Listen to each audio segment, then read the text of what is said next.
بسم اللہ الرحمن الرحیم. درود پاک پڑھو. الصلاۃ والسلام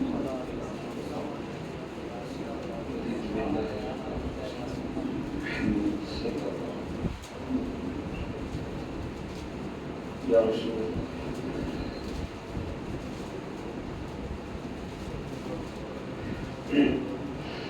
الحمد للہ رب العالمین والصلاة والسلام على قائد المرسلین. رضیت باللہ ربا وبالاسلام دینا وبمحمد صلی اللہ علیہ وسلم نبیا ورسولا. قال اللہ تبارک وتعالی فی الکلام المجید والبرہان الرشید. اما بعد فاعوذ باللہ من الشیطان الرجیم. بسم اللہ الرحمن الرحیم. ذلك الذي يبشر الله عباده الذين آمنوا وعملوا الصالحات. قل لا أسألكم عليه أجرا إلا المودة في القربى وكلا وعد الله الحسنى والله بما تعملون خبير. صدق الله العظيم. تبارك وتعالى في شان حبيبه مخبرا وآمرا. إن الله وملائكته يصلون على النبي يا أيها الذين آمنوا صلوا عليه وسلموا تسليما. بابا سے بلند محبت سے پڑھ لو. الصلاۃ والسلام علیک یا رسول اللہ وعلى آلك وأصحابك يا خاتم النبيين ويا خاتم المعصومين. رب اشرح لي صدري ويسر لي أمري واحلل عقدة من لساني يفقهوا قولي. رب زدني علما رب زدني علما رب زدني علما. احباب ذی وقار، اللہ جل وجلہ کی حمد و ثنا کے بعد حضور تاجدار کائنات صلی اللہ علیہ وسلم کی ذات مقدسہ پر درود و سلام پڑھنے کے بعد نہایت ہی واجب الاحترام السلام علیکم ورحمۃ اللہ تعالی وبرکاتہ. اللہ تبارک و تعالیٰ کا ہم پر کروڑوں مرتبہ احسان ہے، اللہ کا فضل ہے کہ ماہ محرم الحرام شریف کا مہینہ بابرکت اور عظمت والا اپنے فیوز و برکات کو یہ لٹا رہا ہے. اللہ جل شانہ ہمیں ماہ محرم الحرام شریف کے مہینے کو بڑی عزت اور حرمت کے ساتھ گزارنے کی توفیق عطا فرمائے. نبی پاک صاحب الاولاد صلی اللہ علیہ وسلم نے ارشاد فرمایا اول الناس بی یوم القیامت اکثرهم علی الصلاۃ. حضور جان رحمت فرماتے ہیں کہ لوگوں تم میں سے میرے نزدیک کل قیامت کے دن میرے نزدیک وہ شخص ہوگا جس نے دنیا میں رہتے ہوئے مجھ پر کثرت سے درود پاک پڑھا ہوگا، کثرت کے ساتھ. آج جو موضوع ہے جمعۃ المبارک کا، مجھے جو مولانا حسنین قادری جلالی صاحب ان کی طرف سے جو ملا ہے، شان اہل بیت با زبان صحابہ اور قرابت مودت، اس حوالے سے موضوع بھی اسی ریلیٹڈ ہے اور درود پاک کی فضیلت بھی اسی کے ساتھ ملتی جلتی ہے کہ آج دنیا کائنات میں اگر کسی کا نسب یا کسی کا تعلق یا کسی کا ہاتھ کسی دنیاوی لیول پر ایم پی ایم این اے سے مل جائے، وہ کہتا ہے میرا بڑا سٹیٹس ہے، میرا بڑا نام ہے، فلاں ایم پی ایم این اے کی قرابت مجھے ملی ہے. میں کہتا ہوں اس آقا کریم کے امتی پر لاکھوں کروڑوں مرتبہ اللہ کی رحمت ہو، جس کی قرابت مصطفیٰ کریم کی ذات ہو، جس کا تعلق مصطفیٰ سے ملتا ہو، اور وہ کہے فخر سے کہے کہ میرا تعلق میری نسبت حضور علیہ السلام کے ساتھ ہے. درود پاک کثرت سے پڑھنا ہے اور کل قیامت کے دن ہمیں قرب مصطفیٰ نصیب ہوگا اللہ کے فضل سے. اللہ پاک ہمیں درود پاک کثرت سے پڑھنے کی توفیق عطا فرمائے. حضرات ذبح کار، واقعہ کربلا اور آج کی آپ کی جامع مسجد بلال اقبال نگر کے اندر جمعۃ المبارک کے خطبے کا موضوع بیان کرنے کی سعادت حاصل کر رہا ہوں۔ خالق جل شانہ سے دعا ہے کہ جو کچھ بیان کروں گا حتی الامکان جتنی مجھے سمجھ آپ لوگوں کو آئے گی انشاءاللہ عمل کی بھی کوشش کرے گی انشاءاللہ۔ حضرات، واقعہ کربلا کے اندر کس چیز کے نام نے دین کو زندہ کیا، ہم تک پہنچایا؟ آج لوگوں کو ڈرایا جاتا ہے، لوگوں کے بچوں کو واقعہ کربلا قصہ کہانی سنا کر پیش کی جاتی ہے۔ ماں باپ کو منع کیا جاتا ہے کہ خبردار بچوں کو کربلا کا واقعہ نہ بتانا، تمہارے بچے ڈر جائیں گے، تمہارے بچے رات کو سوئیں گے نہیں۔ ایسے گردنیں اتری، ایسے خنجر چلا، ایسے پیاس کے ساتھ زبانیں باہر آئیں، پانی بند کر دیا گیا، ایسے ظلم و ستم ہوئے۔ خبردار اپنی اولاد کو واقعہ کربلا نہ بتانا۔ میں نے کہا ہے ختم لسان، واقعہ کربلا کسی ڈر کا نام نہیں، واقعہ کربلا دہشت و خوف کا نام نہیں ہے، واقعہ کربلا جرأت و بہادری کا نام ہے، واقعہ کربلا ڈٹ جانے کا نام ہے، واقعہ کربلا سینہ تان کر اینٹ کے ساتھ اینٹ بجا کر دین مصطفیٰ کو فرنٹ پر لا کر کفار اور یزید کے مقابلے میں اپنی جانیں قربان کر کے دین مصطفیٰ کے لیے پیش کر کے سب کچھ قربان کر کے اللہ کی بارگاہ میں اس کی حمد اور ثنا کو بیان کرنا، اللہ کا شکر ادا کرنا، واقعہ کربلا اس چیز کا نام ہے۔ لہذا یہ واقعہ کربلا کوئی ڈراؤنا قصہ نہیں ہے۔ المختصر، کربلا کے کئی پہلو نکل سکتے ہیں، کربلا سے کئی ہمیں سیکھنے کو سبق ملتا ہے، لیکن کئی پہلوؤں کے ساتھ ساتھ آج ہم کربلا کا جو پہلو ایک نکلتا ہے وہ قوت اور بہادری بھی ہے۔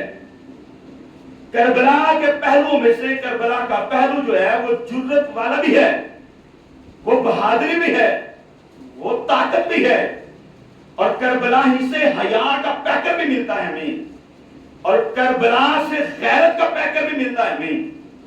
اگر بات کرے تو لاکھوں پہلو کربلا سے نکلتے ہیں، لیکن اے کاش ہم کربلا کا وہ پہلو لینے میں کامیاب ہو جائیں۔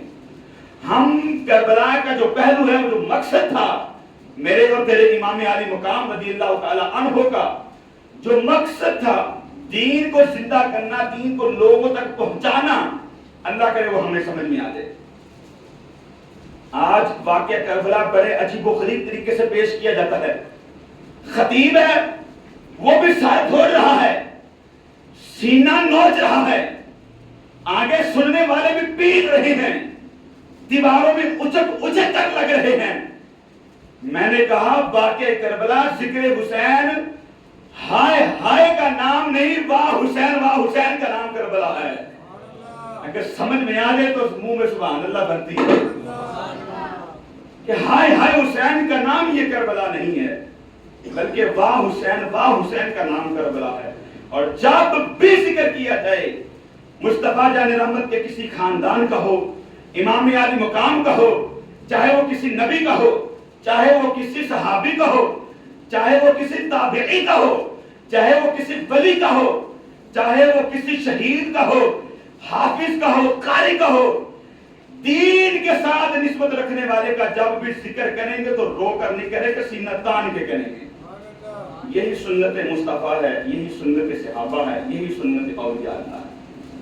بات کر رہا تھا واقعہ کربلا کیا ہے، مختصر انداز میں یہ بیان کروں گا۔ واقعہ کربلا میرے اور تیرے کریم نجبال صلی اللہ علیہ وسلم نے ارشاد فرمایا کہ اے میرے حسین، ایک وقت آئے گا میرا بیٹا حسن دو جماعتوں کے درمیان صلح کروائے گا۔ اور تم قربان ہو گے، تمہاری شہادت تمہارے مقدر میں لکھی ہوئی ہے۔ اب میرے امام حسین کو جب شہادت کی خبر پہنچی، اگر میں اور تو ہوتا تو ضرور یہ دعا کرتا کہ یا رب باری تعالیٰ، میری تقدیر میں جو شہادت لکھی گئی ہے اور نبیوں کے امام نے فرما دیا، تو یا باری تعالیٰ میری تقدیر سے شہادت کو مٹا کر کوئی اور میری تقدیر میں لکھ دے جو میرے حق میں بہتر ہے۔ لیکن نہیں، ایسی دعا تیرے میرے امام نے نہیں کی، بلکہ تیرے اور میرے امام اللہ سے شہادت مانگتے رہے۔ وقت گزرتا گیا، یہ میں مختصر عرض کر رہا ہوں تاکہ کربلا کا واقعہ جو سمجھ میں بھی آ جائے۔ اور پھر کچھ لوگ یہ بھی سمجھتے ہیں کہ کربلا کے اندر جتنی شہادتیں ہوئی ہیں، یہ سارے کا سارا قصہ، سارے کی ساری قربانی اہل بیت کی ہے، صحابہ کی تو ہے ہی نہیں۔ بتاؤ جی صحابہ کے کتنے بچے شہید ہوئے، بتاؤ جی کتنے صحابی کربلا میں گئے۔ میں کہتا ہوں مولا علی سے پوچھ، جن کے بیٹوں کا نام ابو بکر ہے، امام حسن پاک کے بیٹوں کا نام ابو بکر، امام علی مقام کے بیٹوں کا نام ابو بکر عمر ہے، اور جو کربلا کے اندر شہید ہوئے ان کربلا شہداء میں سے ابو بکر عمر نام جیسے بھی بیٹے موجود تھے۔ اب وہ عمر ابو بکر نام کس نسبت سے رکھا؟ اللہ اکبر۔ مولا علی رضی اللہ تعالیٰ عنہ بیان فرما رہے ہیں، کسی نے آ کر پوچھا کہ امیر المؤمنین، آپ کو مصطفیٰ جان رحمت سے بڑی قرابت ہے، آپ مصطفیٰ کریم کے بڑے لاڈلے ہیں، اللہ نے بڑا علم دیا، بڑی فقاہت میں مہارت رکھتے ہیں، آپ کو تو بڑا علم ہے، آپ کو تو اللہ نے بڑی شانوں سے نوازا ہے، اور آپ کا مرتبہ کیا ہے؟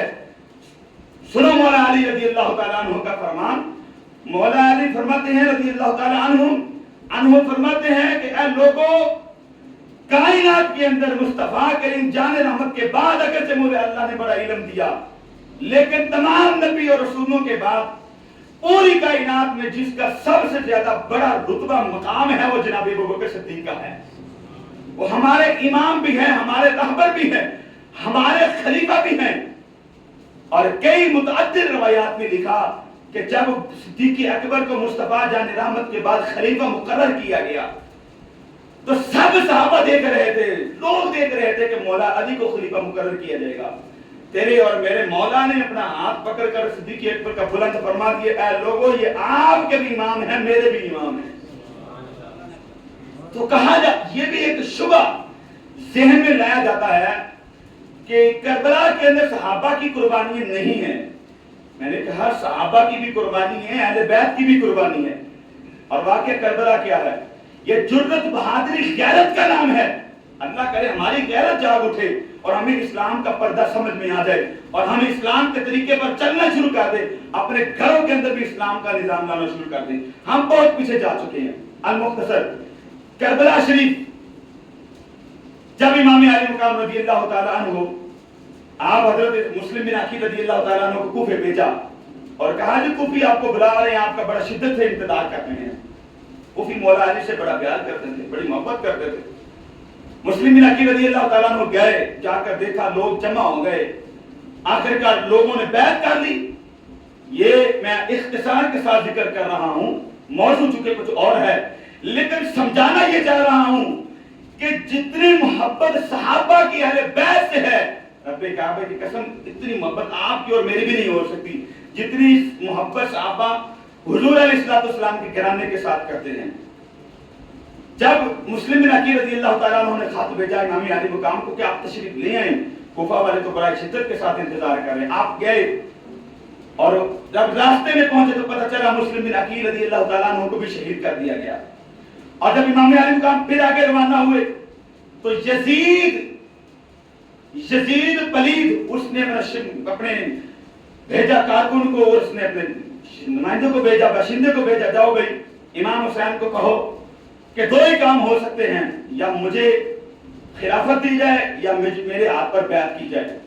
یہاں پر غیرت کا سبق ہمیں ملتا ہے کہ جو کچھ بھی ہو جائے، جب میرے امام علی مقام کو یہ پتہ چلا کہ یزید کا یہ مطالبہ ہے، یا مجھے خلافت دی جائے، خلیفہ بنایا جائے، یا میری ہاتھ پر بیعت کی جائے، تو امام حسین نے جواب دیا اس کو بتا دینا جا کر یہ علی کا پتر ہے، یہ کسی اور کا بیٹا نہیں جو چاند ٹکڑوں پر بک جائے گا اور تیری باتوں میں آ جائے گا۔ اس کو بتا دینا علی کا پتر کہہ رہا ہے نہ تجھے خلافت دیں گے نہ تیری ہاتھ پر بیعت کریں گے۔ یہ مولا علی کے پتر کا اثر ہے۔ مولا علی پاک کے بیٹے نے یہ اعلان کیا، اس نے کہا چل یہ نہیں تو پھر جنگ کا اعلان، جنگ کے لیے تیار ہوئے، جنگ کے لیے تیار ہوئے۔ اس نے اپنے حواریوں کو بلا لیا، امام علی مقام 72 جو ہے وہ لوگ لے کر کربلا کے اندر حاضر ہو گئے۔ جنگ ہوئی، وہاں یزیدیت تھی، یہاں حسینیت ہے، اور پھر جو واقعہ کربلا کی جب شروع ہوئی جنگ، یہ اصل میں جنگ کیا ہے؟ اصل میں امام علی مقام کی جو شہادت ہے یہ کیا ہے؟ اصل میں حضرت آدم علیہ السلام سے لے کر امام علی مقام کی شہادت تک جو عشق تھا، عشق یہ تمام کے تمام اسلام پر اس کا قرض تھا۔ اسلام عشق کا مقروض تھا۔ آئیں بڑے بڑے شاعر اہل بیت کو پڑھتے ہوں گے، بڑے بڑے خطیب بھی اہل بیت کو پڑھتے ہیں، پیٹ پیٹ کر رو رو کر ہائے ہائے کر کے، ہم ہائے والے نہیں ہم واہ حسین والے ہیں۔ آؤ شاعر مشرق لاہور قلندری ڈاکٹر اقبال سے پوچھتے ہیں، کیا اقبال تو نے بڑی شاعری کی ہے، ذرا بتا تو صحیح کربلا کا واقعہ کیا ہے، امام حسین کی جرت کیا ہے؟ تو علامہ اقبال کہتے ہیں اصل میں بات یہ تھی کہ عشق کے بڑے قرضے تھے اسلام پر، اور اسلام بڑا مقروض تھا عشق کا، عشق بڑا افسردہ ہو چکا تھا، اور عشق کا قرضہ اتارنے کے لیے کوئی ہستی تیار ہی نہیں ہو رہی تھی۔ ہاں عشق کا قرض کیسے اترا؟ جب امام علی مقام نے اپنے نواسوں اپنے بیٹوں کو جب قربان کر دیا، اور جب آخری لمحہ تھا سجدے میں چلے گئے سبحان ربی الاعلی کی صدا کے اندر، اور قرآن کی تلاوت کے ساتھ سارے تانے سے جدا کر کے، میرے لاہور قلندری علامہ اقبال کہتے ہیں کہ حسین نے اپنی شہادت دے کر سارے تن سے جدا کر کے عشق کے سارے قرضے اتار دیے ہیں۔ عشق کے جتنے قرضے تھے امام حسین نے شہادت دے کر عشق کے سارے قرضے اتار دیے ہیں۔ اب عشق مقروض ہے، عشق پر کرتا ہے، وہ عشق اپنے قرضوں کو کیسے اتارتا ہے کہ صدیوں سے جو عشق جو انتظار کر رہا تھا کہ مجھ پر بھی کچھ چلے، تو میرے امام علی مقام امام حسین نے عشق کا قرضہ اتار دیا۔ ایک تو یہ ہے کہ عشق کا قرضہ اتار دیا، اپنے عشق کے جتنے قرضے تھے وہ سارے کے سارے ختم کر دی، وفا کر دی۔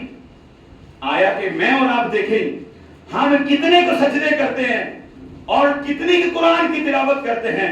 خیر یہ بات الگ ہے، اللہ کرے ہمیں قرآن کی تلاوت بھی نصیب ہو جائے، ہمیں سجدوں کی کثرت بھی نصیب ہو جائے۔ اور یہ واقعہ کربلا کیا ہے؟ یہی شاعر مشرق لاہور قلندری فرماتے ہیں اصل میں جو کربلا کا جو واقعہ ہے یہ کیوں ہوا، اس کی وجہ ریزن کیا ہے؟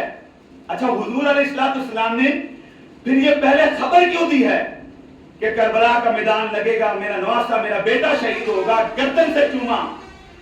وجہ یہ تھی کہ جب حضرت ابراہیم علیہ السلام کو آگ میں ڈالا گیا، اللہ اکبر، آگ میں ڈالا گیا، نمرود جب سیٹ پر تھا، وہ کرسی کے نظام کے لیے نکلا تھا، وہ کرسی کے لالچ کے لیے اس نے حضرت ابراہیم علیہ السلام کو آگ میں ڈالا۔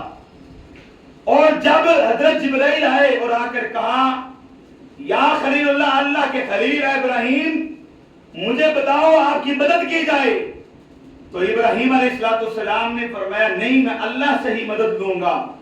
اللہ نے آگ کو ٹھنڈا کر دیا، اللہ سے مدد مانگی نا، اللہ نے آگ کو ٹھنڈا کر دیا، تو یوں کر کے وہ نمرود جو ہے وہ ذلیل اور اس کو وہ ہارا اور شکست ہوئی، اور ابراہیم علیہ السلام اللہ کی بارگاہ میں اور دنیا کے اندر سرخرو ہوئے۔ اسی طرح حضرت موسیٰ علیہ السلام آپ کے مقابلے میں جو بنی اسرائیل کے نمرود فرعون آئے، طرح طرح کے جو ظلم ڈھائے انہوں نے، وہ جو فرعون حضرت موسیٰ علیہ السلام کے مقابلے میں آیا، اور طرح طرح کے مظالم کیے، طرح طرح کے جادوگروں کو تیار کیا، اور اللہ نے موسیٰ کو یہ طاقت بخشی کہ آپ اپنے ہاتھ مبارک سے چھڑی کو تیار کرتے، اللہ کے حکم سے وہ چھوٹی چھڑی سانپ بن جایا کرتی تھی۔ یہ حضرت موسیٰ علیہ السلام کو اللہ نے طاقت دی، یوں فرعون کو شکست ہوئی، اور حضرت موسیٰ علیہ السلام اللہ کی بارگاہ میں دنیا میں سرخرو ہوئے۔ آگے چلتے ہیں، حضرت عیسیٰ علیہ السلام طرح طرح کے مظالم کیے، یہود نصارہ نے ظلم کیا، کسی نے کہا اللہ کا بیٹا ہے، کسی نے کہا یہ مسیح ہے، اور کسی نے معاذ اللہ آپ کی والدہ پر تہمت لگائی۔ ان مظالم کے اندر جب حضرت عیسیٰ علیہ السلام نے مردوں کو زندہ کیا اور برس اور کوڑ کے مریضوں کو شفا دی، اندھوں کو آنکھیں دی، تو اللہ تعالیٰ نے حضرت عیسیٰ علیہ السلام کو سرخرو فرمایا۔ یہود اور نصارہ بڑے بڑے راہبوں، بڑے بڑے طبیبوں کو شکست دی، اور حضرت عیسیٰ علیہ السلام کو دنیا سے سرخرو کیا، آخرت میں بھی سرخرو فرمایا۔ تو جیسے اللہ تعالیٰ نے ان نبیوں کو دشمنوں سے نجات دے کر دنیا میں سرخرو اور آخرت میں سرخرو کیا، ایسے ہی رب کائنات نے امام حسین پاک کو یزیدیوں کے مقابلے میں دنیا میں بھی سرخرو کیا، کل قیامت کے دن بھی سرخرو فرمائے گا، اور حسینیت کے مقابلے میں آنے والے یزیدیت کو دنیا میں بھی ذلیل کیا، قیامت میں بھی ذلیل فرمائے گا۔ اور یاد رکھیے گا، جس نمرود کے مقابلے میں، جس ظالم کے مقابلے میں پیارے ابراہیم آئے، جب بھی نمرود کا ذکر ہوگا، ان سے بڑھ کر شان و عظمت کے ساتھ، پروٹوکول کے ساتھ جناب ابراہیم کا ذکر ہوگا کہ انہوں نے دین کے سر کو بلند کیا ہے۔ اور جب بات ہوگی یہود نصارہ کی، تو حضرت موسیٰ علیہ السلام کا ذکر کیا جائے گا۔ جب بات ہوگی یہود نصارہ کی، حضرت عیسیٰ علیہ السلام کا ذکر کیا جائے گا کہ انہوں نے دین کو بلند کیا۔ اور اسی طرح جب بات ہوگی یزیدیت کی، قیامت تک کے لیے ظلم کے مقابلے میں ڈٹنے والے اور ظلم کی محبت اور کرسی کے لالچ میں مرنے والے کا نام یزید ہوگا۔ تیرا اور میرا امام کرسی کے لالچ میں نہیں بلکہ آیت الکرسی کے لالچ میں نکلا تھا۔ کرسی کے لالچ میں نہیں بلکہ بولنے کی اجازت ہے سب لوگوں کو، آیت الکرسی کے نظام کے لیے نکلے۔ جب بات ہوگی یزیدیت کی، تو ہم کہیں گے یزید پلید ہے، یزید مردود ہے۔ جب حسین کی بات ہوگی تو جب زندہ ہو کر کریں گے، اور واہ حسین کر کے اور جنتی حسین بول کر حسین کا ذکر کریں گے۔ کیونکہ جو حضرت ابراہیم علیہ السلام کا جو واقعہ ہے قربانی والا، اور اللہ نے حکم دیا تو ابراہیم پاک اپنے بیٹے کو اسماعیل پاک کو تیار کیا، رسی لے لی، چھری لے لی، قربان کرنے کے لیے لٹا بھی دیا، قربانی کے لیے اللہ کے حکم کے لیے تیار بھی ہو گئے، لیکن اللہ نے قربانی کو قبول کر لیا۔ تو شاعر مشرق علامہ اقبال کہتے ہیں، دراصل واقعہ کربلا جو ہے، وہ جو حضرت ابراہیم اسماعیل علیہ السلام والا جو واقعہ ہے، وہ اجمال تھا، وہ ایک واقعہ تھا۔ اس اجمال، اس واقعے کی جو تفصیل ہے وہ کربلا میں مکمل ہو جاتی ہے۔ اگر سمجھ آ گئی تو سبحان اللہ بنتی ہے۔ جو نبیوں نے اپنے بیٹوں کو قربان کرنے کے لیے بیٹوں کو لٹایا، حضرت ابراہیم علیہ السلام نبی تھے، قربان کرنے کے لیے بیٹا نبی تیار کیا، تو یہاں تو نبوت رہی ہے، یہاں تو صحابیت ہے، اور قرب مصطفیٰ خاندان مصطفیٰ کی نسبت ہے، لیکن قربان جاؤ وہاں حضرت ابراہیم کے ایک بیٹے کی قربانی ہے، یہاں تو سارے خاندان کی قربانی ہے۔ قربان کر کے دین کے سر کو بلند کیا، دین کے سر کو بلند کر دیا۔ اسی واسطے قرآن نے کہا، میرے بھائیوں، کبھی بھی کربلا کے ذکر کو ظلم کی وجہ سے ذکر نہیں کرنا، پیٹ کر ذکر نہیں کرنا۔ جب بھی ذکر کرنا ہے تو امام حسین کی جرت کو بیان کریں۔ رو کر کیوں ذکر کرتے ہیں؟ پیٹ پیٹ پر کیوں ذکر کیا جاتا ہے ان کا؟ جب بھی ذکر کرے سینہ تان کر کرے اور واہ واہ کر کے کریں، کیونکہ یہ گھرانہ نیچا نہیں، یہ گھرانہ بہت عالی شان ہے۔ اس کے بارے میں حضور علیہ السلام نے فرمایا سن کر ایمان بھی تازہ ہو جائے گا، جسم اور روح بھی تازہ ہو جائے گی۔ میرے اور سبحان اللہ بولے ذرا محبت سے۔ تیرے اور میرے نبی نے فرمایا اے لوگو انا و اہل بیت و شجرۃ فی الجنہ، اے لوگو میں اور جو میری اہل بیت ہے شجرۃ فی الجنہ، یہ جنت کے درخت ہیں، یہ جنت کے درخت ہیں۔ کون کون چاہتا ہے جنت کے درخت پانا؟ کون کون چاہتا ہے؟ اللہ کرے ہمیں جنت بھی ملے اور جنت میں حضور کے خاندان کا قرب بھی مل جائے۔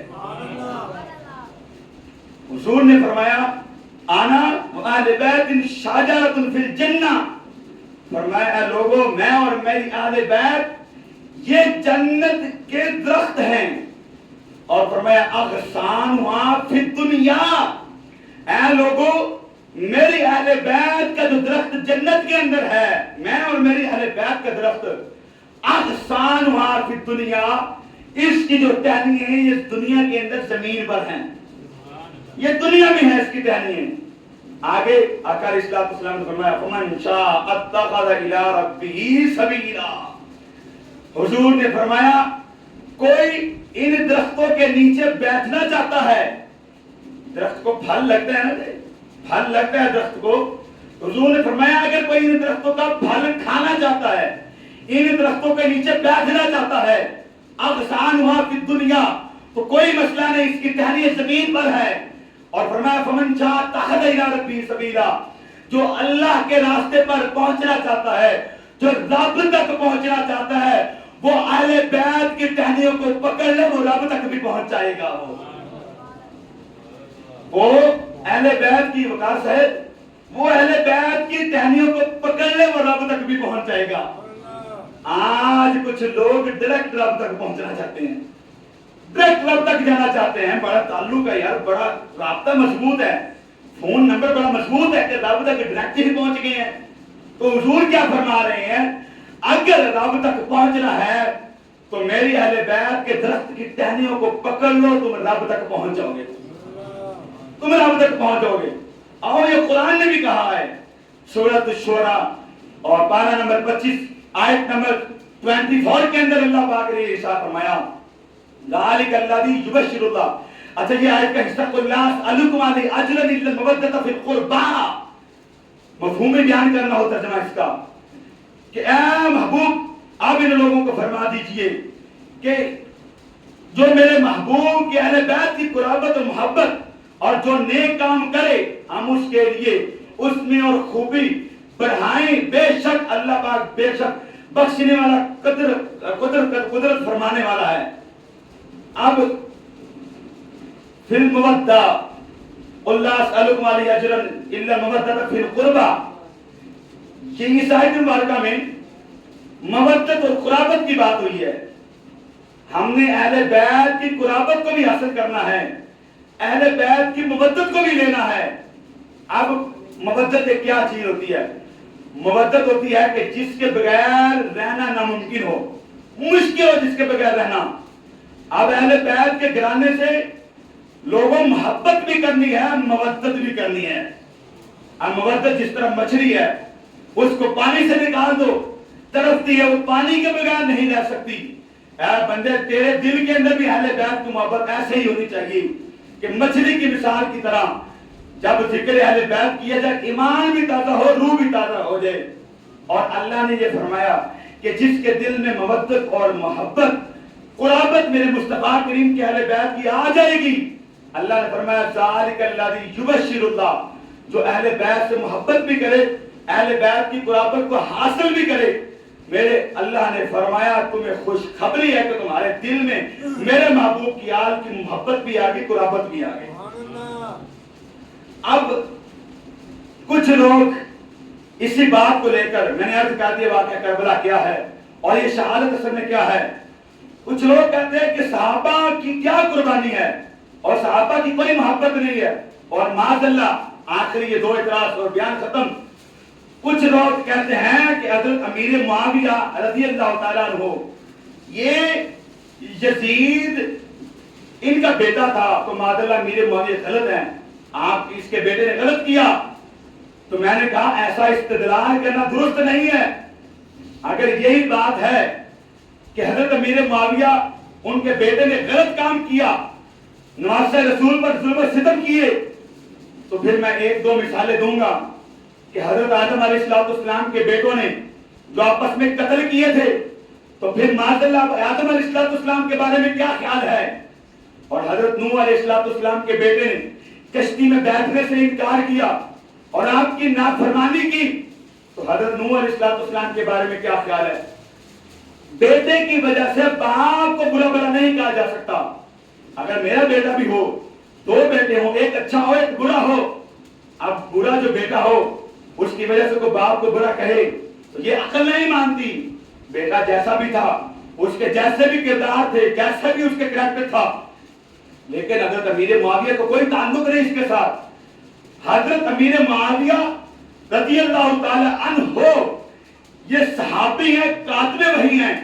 ان کے بارے میں مصطفیٰ جان رحمت صلی اللہ علیہ وسلم نے ارشاد فرمایا، اے اللہ میرے معاویہ کو ہادی بنا دے، مہدی بنا دے، ہدایت دینے والا بنا دے اور ہدایت یافتہ بنا دے. اس کو معلوم ہوا اگر ہدایت چاہتے ہو، ہدایت لینا چاہتے ہو تو حضرت امیر معاویہ رضی اللہ تعالیٰ عنہ کے لڑ کو پکڑنا ہوگا، تب ہدایت کا پہلو ملے گا، کیونکہ مصطفیٰ جان رحمت نے دعا فرما دی ہے. اور حضرت امیر معاویہ رضی اللہ تعالیٰ عنہ یہ اہل بیت کرام کے گھرانے سے کتنے محبت فرماتے ہیں، کتنا پیار کرتے ہیں. ایک دفعہ کا ذکر ہے کہ حضرت امیر معاویہ رضی اللہ تعالیٰ عنہ نے، آپ نے ایک دفعہ محفل لگی ہوئی ہے، لوگ بیٹھے ہوئے ہیں، امیر معاویہ رضی اللہ تعالیٰ عنہ نے فرمایا اے لوگوں جو کوئی مجھے علی کا قصیدہ سنائے. پہلے کہا کوئی ہے کوئی جو علی کا قصیدہ سنائے؟ میں کہا جس کو محبت ہوتی ہے وہ عاشقوں کا ذکر نہیں کرتا. جہاں تو امیر معاویہ کہہ رہے ہیں کوئی مجھے جو علی کا قصیدہ سنائے، علی کا قصیدہ سنائے. آپ کی بارگاہ میں ایک شخص کھڑا ہوا، اس نے مولا علی رضی اللہ تعالی عنہ کا قصیدہ پڑھا. اللہ اکبر، قصیدہ پڑھا مولا علی رضی اللہ تعالی عنہ کا. حضرت امیر معاویہ رضی اللہ تعالیٰ عنہ نے 10 لاکھ درہم اس بندے کو بطور انعام پیش کیے مولا علی کا قصیدہ سنانے کا. آپ بتائیں یہ مولا علی سے محبت نہیں تو کیا ہے. اسی طرح حضرت امیر معاویہ رضی اللہ تعالی عنہ، آپ نے یہ لکھا ہے روایات کے اندر کہ امام امیر معاویہ رضی اللہ تعالی عنہ اہل بیت سے کتنا پیار کرتے. کسی نے بتایا کہ امام حسن پاک رضی اللہ تعالیٰ عنہ کہ آپ کے گھر مبارک میں فاقہ ہے، کھانا نہیں پکا کچھ دنوں سے، تو امیر معاویہ رضی اللہ تعالیٰ عنہ نے آپ نے 4 لاکھ درہم امام حسن پاک کی بارگاہ میں بطور نذرانہ پیش کیا، اور امام حسن نے قبول بھی فرمایا. میں نے کہا یہاں تو پیٹ رہا ہے، وہاں حسین پاک کے گرانے والے لنگر معاویہ لے بھی رہے ہیں، قبول بھی فرما رہے ہیں، آگے تقسیم بھی کر رہے ہیں. یہ ذکر اور یہ محبت امیر معاویہ کی امام حسن پاک سے ہے. اور اسی طرح صرف 4 لاکھ درہم بطور نذرانہ نہیں، امیر معاویہ رضی اللہ تعالیٰ عنہ نے 1 لاکھ بطور سالانہ نذرانہ درہموں کا امام حسن پاک کے لیے اپنا قبول کر دیا اور لگا دیا کہ ہر سال بعد 1 لاکھ درہم اہل بیت کے گھرانے کے لیے پیش کیا جائے گا. یہ محبت ہے امیر معاویہ رضی اللہ تعالیٰ عنہ کی حضور کے گھرانے کے ساتھ. اب اور صحابہ کا کیا ذکر ہے جی؟ صحابہ اہل بیت کا ذکر کرتے ہیں یا نہیں کرتے؟ کیا بات ہے، جتنا صحابہ نے اہل بیت کا ذکر کیا ہے اتنا کوئی بھی نہیں کر سکا. جناب ابو بکر صدیق مسلمانوں کے پہلے خلیفہ ہیں، اور آپ یار خار بھی ہیں، یار مثال بھی ہیں، مصطفیٰ کریم جان رحمت صلی اللہ علیہ وسلم کے آپ ساتھی بھی ہیں. ثانی یسنین کا لقب آپ کو ملا ہے. جناب صدیق اکبر ہیں، مکے کی گلی ہیں، بدار مصطفیٰ ہیں. ایک طرف طرف علی آ رہے ہیں، ایک طرف صدیق اکبر ہیں.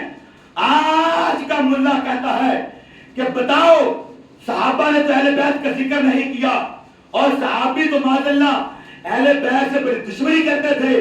میں نے کہا سن یہ دیکھ، یہ روایت کے اندر لکھا ہے، کتابوں میں لکھا ہے کہ بازار مصطفیٰ ہے، ایک طرف علی آ رہے ہیں، دوسری طرف صدیق آ رہا ہے.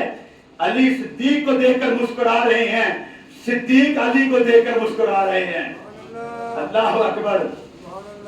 علی صدیق کو دیکھ کے مسکرائے اور صدیق اکبر مولا علی کو دیکھ کے مسکرائے. اور پوچھا جب قریب ہوئے، اسلام دعا ہوئی تو پوچھا اے صدیق خیریت تو ہے، کیوں مسکرا رہے ہو؟ آج چہرہ گل گلاب کی طرح بڑا کھل رہا ہے. تو صدیق اکبر نے فرمایا اے علی میں بڑا خوش ہوں، ہوا کیا ہے؟ فرمایا میرے مصطفیٰ جان رحمت نے فرمایا اے صدیق مولا علی رضی اللہ تعالی عنہ کی محبت ایمان کی علامت ہے. اور مولا علی بھی فرمائے اے صدیق اگر تم نے میرے بارے میں حضور کا فرمان سنا ہے تو پھر میں نے بھی تیرے بارے میں حضور سے ایک فرمان سنا ہے. اگر تو نے سنا تو میں نے بھی سنا. یہ محبت اہل بیت و صحابہ کی دیکھو کیسے ہے.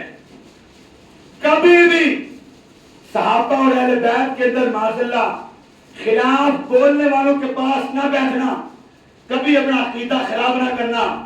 اور پھر مولا علی مسکرا کر کہنے لگے اے صدیق میں نے بھی فرمان سنا ہے، اور حضور نے فرمایا جس کے دل میں علی کی محبت ہو وہ جنت میں جائے گا.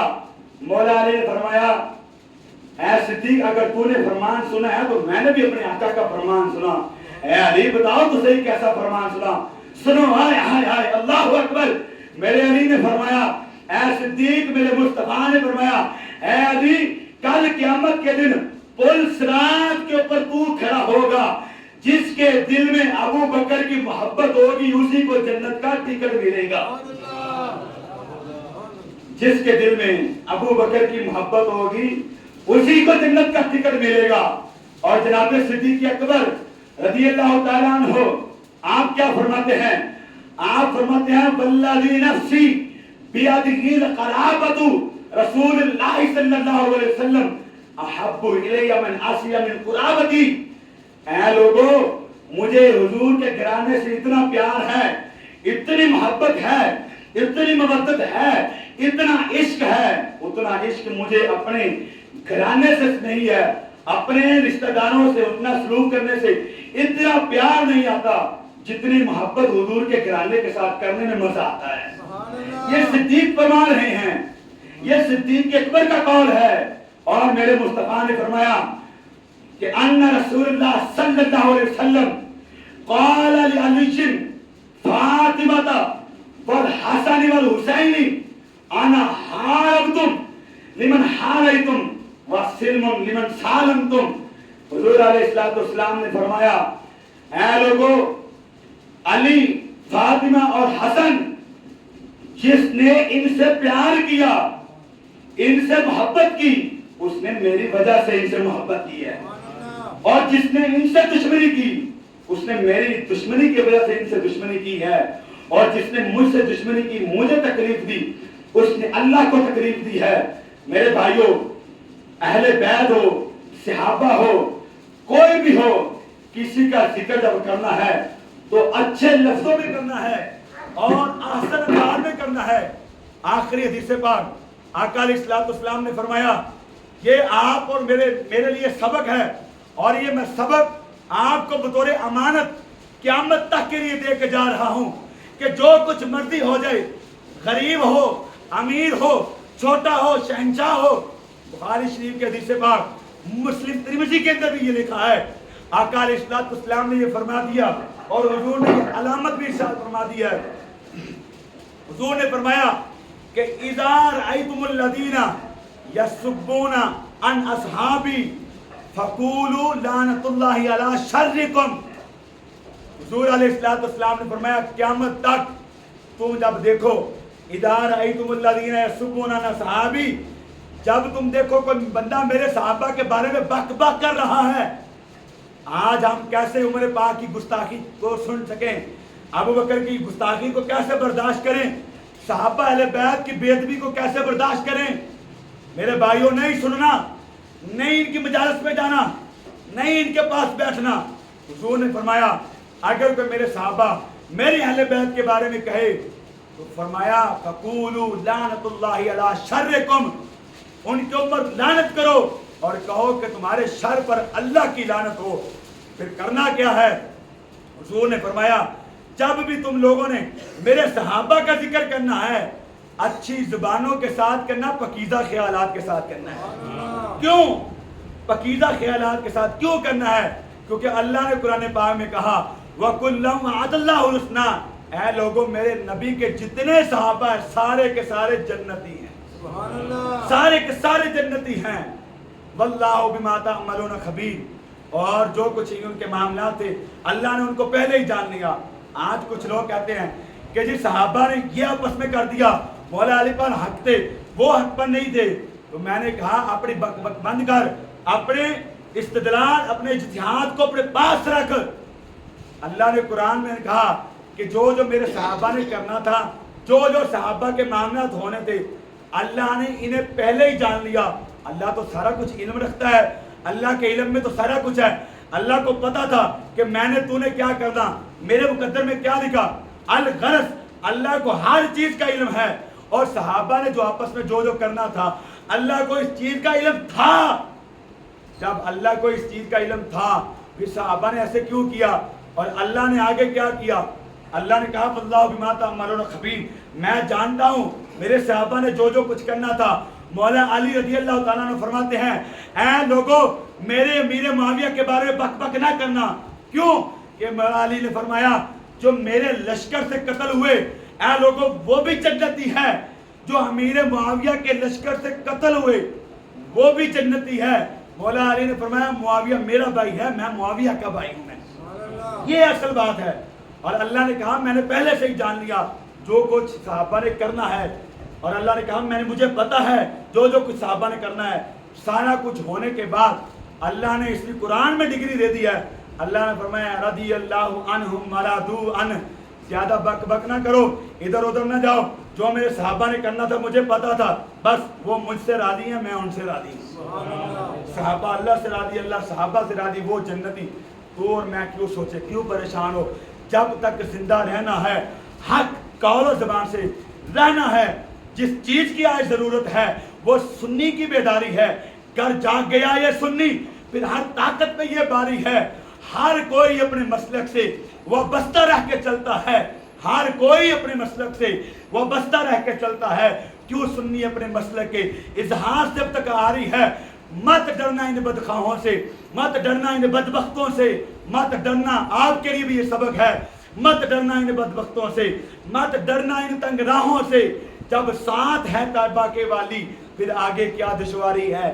جب تک زندہ رہنا ہے حق قول زبان سے کہنا ہے۔ کیا ڈر ہے موت کا اے آصف، جب جانا اپنی باری ہے، جب جانا اپنی باری ہے۔ اصحاب کا نجوم، میرے مصطفیٰ نے فرمایا لوگوں میرے صحابہ کے بارے میں کوئی بک بک نہیں کرنا، میں چاند ہوں، میرے صحابہ اس چاند کے ستاروں کی مانند ہے۔ میرے صحابہ ستارے ہیں۔ اللہ پاک جب تک زندہ رہے کبھی کسی صحابی کی اہل بیت کی بے ادبی نہیں کرنی۔ یہ گزشتہ روز منڈی بہاؤالدین اور سرگودا کی سرزمین پر اور لاہور کے اندر ایک بدبخت نامی رجب بٹ کا بندہ، اس نے معاذ اللہ صحابہ کرام کے بارے میں بک بک کہا۔ الحمدللہ علماء جواب دے رہے ہیں، سوشل میڈیا پر جواب دے رہے ہیں، الحمدللہ عدالتوں میں جا کر یہ کیس لڑنے ہیں۔ میری بات یاد رکھنا اے نوجوان، اے بزرگ، اے کلمہ پڑھنے والے مسلمان، یہ صحابہ کا دفاع کرنا، اہل بیت کا دفاع کرنا یہ صرف مولویوں کا کام نہیں، یہ صرف علماء کا کام نہیں، یہ صرف خطباء کا کام نہیں ہے، یہ آپ کی بھی ذمہ داری بنتی ہے، یہ آپ کا بھی فرض ہے۔